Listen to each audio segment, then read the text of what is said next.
போதும் தேசத்தை பிடித்ததாக பொருள். ஆனால் பாரத நாட்டின் ஆன்மா சிம்மாசனத்தில் இல்லை. சிம்மாசனத்தை பிடித்த காரணத்தால் பாரத நாட்டை பிடித்ததாக கருதாதே. பாரத நாட்டின் ஆன்மா பண்பாட்டில் இருக்கிறது என்று அரிஸ்டாட்டில் அன்றைக்கே சொல்கிறார். கிமு 300ஆம் ஆண்டு. அதன் பிறகு முகலாயர்கள் வந்தார்கள். முகலாயர்கள் போரிட்டார்கள். இந்த போரில் வெற்றி கிடைத்தது. அவனுக்கு வேண்டிய நாற்காலி கிடைத்து விட்டது. நம் தேசத்தில் இந்த முகலாயர் படையெடுப்புக்கெல்லாம் முன்பாக எத்தனையோ யுத்தங்கள் நடைபெற்றிருக்கின்றன. நமக்குள்ளே சேர சோழ பாண்டியர்கள் அல்லது பஞ்ச பாண்டவர்கள், மகாபாரத கௌரவர்கள், பாண்டவர்கள், பல்வேறு யுத்தங்கள் நடந்திருக்கின்றன. ஆனால் இந்த யுத்தத்தில் எல்லாம் அந்தனர், அறவோர், ஆவினம், பெண்டிர், ஆலயம் ஆகியவை தவிர்க்கப்பட பண்பாட்டின் சின்னங்களாக இருப்பவைகள் தொடப்படாது.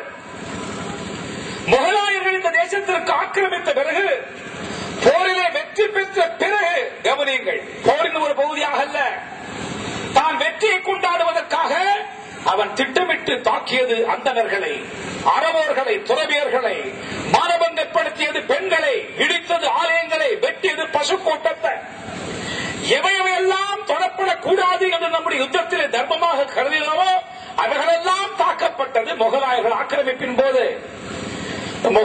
முகலாயர்கள் எல்லாம் குறிப்பிடும் பொழுது மீண்டும் நினைவூட்டுகிறேன், அந்த முகலாயனுக்கும் முத்துப்பேட்டை முஸ்லீமுக்கும் எந்த சம்பந்தமும் இல்லை. அவன் ஆக்கிரமிக்க வந்தவன்.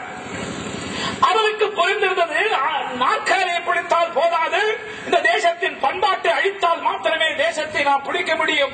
எனவே பண்பாட்டின் சின்னங்களாக இருப்பவர்களை அழிக்க வேண்டும் என்று திட்டமிட்டு அழித்தான். ஆங்கிலேயரும் அதைத்தான் செய்தான்.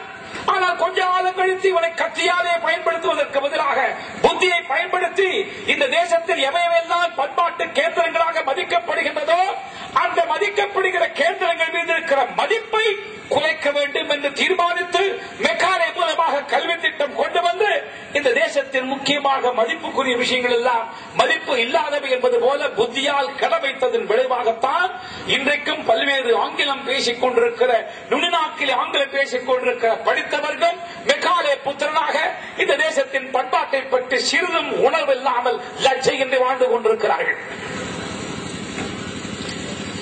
முகலாயன் நேரடியாக தாக்கினான் என்றால் ஆங்கிலேயன் புத்திபூர்வமாக பண்பாட்டு கேந்திரம் மீது இருக்கிற மரியாதையை குலைக்க செய்தார். 47க்கு முன்பு நடைபெற்றவை இவை. நம் நாடு இப்போது சுதந்திரம் பெற்றுவிட்டது. பாகிஸ்தானை பிரித்துக் கொடுத்தார். ஒரு தேசத்திற்கு தேசிய இனமாக ஆவதற்கான தகுதி மதத்தின் அடிப்படையில் வராது, பண்பாட்டின் அடிப்படையில் தான் வரும். எனவே இஸ்லாமிய சமுதாயத்தை சார்ந்தவனும் இந்துக்களும் ஒரே பண்பாட்டை சார்ந்தவர்கள், ஒரே தேசியத்தை சார்ந்தவர்கள் என்று நாம் சொன்னாலும் கூட முகமது ஜின்னா போன்றவர்கள் நாங்கள் தனி தேசியம், காரணம் நாங்கள் முஸ்லிம்கள் தனி தேசிய இனம் என்று சொல்லி பிரிந்து போனார்கள். மதத்தின் அடிப்படையில் தேசிய இனம் உருவாகாது என்று அப்போது நாம் சொன்னோம். பாகிஸ்தான் உருவாயிற்று.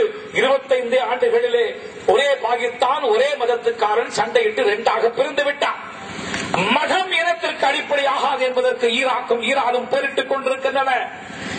இதை இங்கிருப்பவர்கள் புரிந்து கொண்டாக வேண்டும். நான் சொல்ல வந்த விஷயம், பாகிஸ்தான் பிறந்து போனாலும் கூட தொடர்ந்து நம் மீது தாக்குதல் நடத்தியது. 47 தாக்குதல் நடத்தியது, 65 தாக்குதல் நடத்தியது, 71 தாக்குதல் நடத்தியது. ஜியாவுல் ஹக் பாகிஸ்தான் அதிபராக இருந்த பொழுது, இனி நாம் பாரத நாட்டோடு தாக்குதல் நடத்தினால் இருக்கிற பாகிஸ்தானும் இல்லாமல் போய்விடும். எனவே பாரத நாட்டோடு நேரடியாக மோதுவதற்கு நமக்கு சக்தி இல்லை.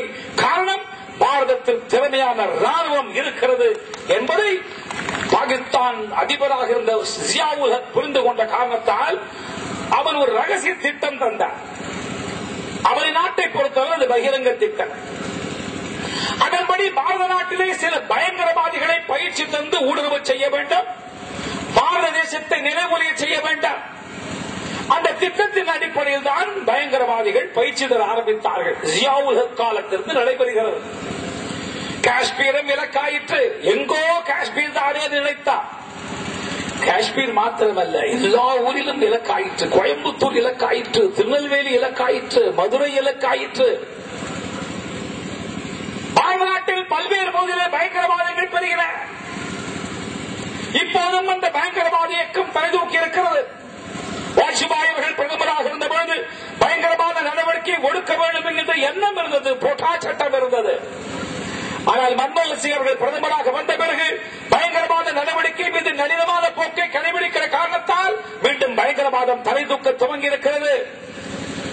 அவர்கள் வாரணாசியிலே தாக்குதல் நடத்துகிறார்கள். காசியிலே வெடிகுண்டு, அயோத்தியாவில் வெடிகுண்டு, குஜராத்திலே என்ன நாராயணப்பன் சுவாமி நாராயணப்பன் லட்சக்கணக்கான மக்கள் போகக்கூடிய அந்த ஆலயம் அங்கே வெடிகுண்டு. இன்றைய தினம் வாழ்ந்து கொண்டிருக்கிற இந்து சமுதாயத்திற்கு காசியாக இருக்கிற RSS தலைமையகம் நாகபூர் தலைமையகத்திலே வெடிகுண்டு, மதுரை மீனாட்சி அம்மன் ஆலயத்திலே வெடிகுண்டு. எங்கெல்லாம் பக்தர்கள் அதிகமாக போகிறார்களோ, பக்தி கேந்திரங்களோ, அங்கு வெடிகுண்டு தாக்குதல். 47க்கு முன்பு முகலாய ஆக்கிரமிப்பிலே பக்தி கேந்திரங்கள் தாக்கப்பட்டன நேரடியாக. இப்போது அதுபோல பயங்கரவாதிகள் வெடிகுண்டு வைத்து நமக்கு பக்தி கேந்திரங்களாக இருக்கிறவர்களை திட்டமிட்டு தாக்குதல் நடத்துகிறார்கள். அது தவிர மும்பையிலும் மற்ற இடங்களிலும் நிலைகுலை செய்வதற்கான தாக்குதல் நடைபெறுகிறது. ஆனால் ஆங்கிலேயன் புத்திபூர்வமாக பக்தி கேந்திரமாக இருக்கிற விஷயம் மீது இருக்கிற மரியாதையை குறைக்க செய்தார். நம் நாட்டுக்கு வந்தார். நம் நாட்டுக்கு வந்து பகிரங்கமாக நிருபர்கள் எல்லாம் படம் பிடித்துக் கொண்டிருக்கும் போது அறிவிக்கிறார், இந்த நூற்றாண்டின் இலக்கு ஆசியா. அவர் ஒன்னும் ரகசிய திட்டம் எல்லாம் சொல்லல. நம்ம நாட்டை பற்றி அவருக்கு என்ன கவலை? ஆசியா ஆசியா என்று சொன்னால் எத்தனையோ நாடுகளுக்கு என்ன நினைத்து விடாதீர்கள். பாரத நாட்டை தவிர ஆசியா நாட்டில் வேறு எந்த நாட்டில் கிறிஸ்துவ பாதிரி பிரச்சாரம் செய்தாலும் உயிரோடு திரும்ப மாட்டார். பாகிஸ்தானிலே போய் பிரச்சாரம் செய்ய முடியுமா? பங்களாதேஷுக்கு போக முடியுமா? சீனாவுக்கு போக முடியுமா? இஸ்லாமிய நாடுகளுக்கு போய் பிரச்சாரம் செய்ய முடியுமா? ஆசியா இலக்கு என்றால் என்ன பொருள்? போப் சொன்னதற்கு பொருள் பாரத நாடு என்று பொருள். அது நடந்து கொண்டிருக்கிறது. தன் மதத்தை மாத்திரம் சொல்லி பிரச்சாரம் செய்து மக்களை தன் மதத்திற்கு கொண்டு வருவதற்கான வலு அந்த மதத்தில் இல்லாத காரணத்தால் இலவசங்களை தந்து மதம் மாற்றுகிறார்கள். கட்சியின் கொள்கைகளை சொல்லி ஓட்டு வாங்குவதற்கு வலுவில்லாத கட்சிகள் இலவசத்தை அறிவித்து ஓட்டு வாங்கவில்லையா? அதுபோல மதங்கள் இப்போது அரசியல் கட்சி நிலைமைக்கு தரந்தாழ்ந்து போய் இலவசங்களை அறிவித்து மதம் மாற்றுகின்றார்கள். ஆனாலும் அதற்கு முன்பாக ஏற்கனவே அவனுக்கு இந்து மதத்தின் மீது இருக்கிற நம்பிக்கையை குறைக்க வேண்டாம். அதுல முதல் இலக்கு அமர்நாத். அமர்நாத்திலே இருக்கிற பனிலிங்கத்தை தரிசிப்பதற்காக பல்லாயிரக்கணக்கான மக்கள் ஆண்டுதோறும் போகிறார்கள். ஆங்கிலத்திலே பத்திரிகையிலே வந்திருக்கிற அதே வார்த்தையை நான் பயன்படுத்துகிறேன். அது ஒரு ஃப்ராடு.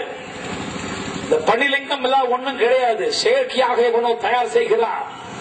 இது ஒரு சர்ச்சையாகி புகைப்படங்கள் வந்து NDTVயிலையும் மற்ற ஆங்கில டிவியிலையும் விவாதம் வந்து, இதற்காகவா அந்த பனிலிங்கத்தை பார்ப்பதற்கு போக வேண்டும் என்ற நம்பிக்கையை குறைப்பதற்கான முயற்சி. லட்சக்கணக்கான மக்கள் எந்த இடத்திற்கு போகிறார்களோ அதை பற்றி ஒரு பிரச்சாரம். முதல் இலக்கு நம்பிக்கை குறைப்பதற்கான முயற்சி.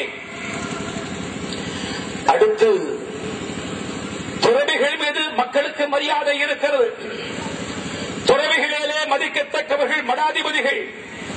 பாரத நாட்டில் இருக்கிற எல்லா மடங்களை விட மதிப்பு வாய்ந்த மடங்கள் சங்கர மடங்கள். ஆனால் சங்கர மடத்திலே அதிகமாக புகழ் வாய்ந்த மடம் காஞ்சி மடம். எனவே காஞ்சி மடத்தின் மீது அதனுடைய லட்சக்கணக்கான பக்தர்களுக்கு இருக்கிற மரியாதை குறைப்பதற்கான முயற்சி அது நடைபெற்று முடிந்துவிட்டது. இது